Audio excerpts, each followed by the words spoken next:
चला आज आपण गुळाची पुरणपोळी मऊ व लुसलुशीत व टेस्टी व पौष्टिक कशी बनवायची ते आपण पाहूया। मी गव्हाचं पीठ घेऊन अर्धा चमच्यात मीठ टाकलं, नंतर 1 चमचा तेल टाकून थोडं थोडं पाणी टाकून हे असं चांगलं पीठ मळून घ्यायचं आहे। मळल्यानंतर पण आणखीन तेल लावून पीठ मळून घ्यायचं आहे। 5 मिनिट भिजत ठेवायचं हे पीठ।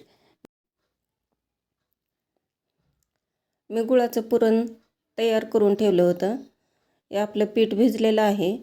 मग लाटी तयार करून त्यामध्ये भरपूर पुरण असं भरायचं आहे।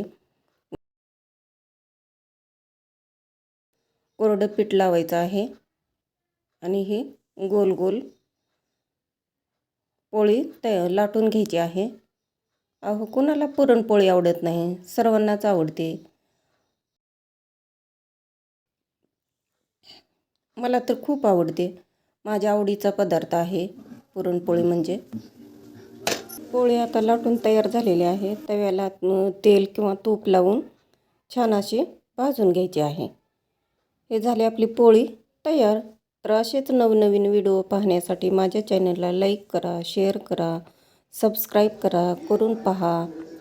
मस्त खा, स्वस्त रहा।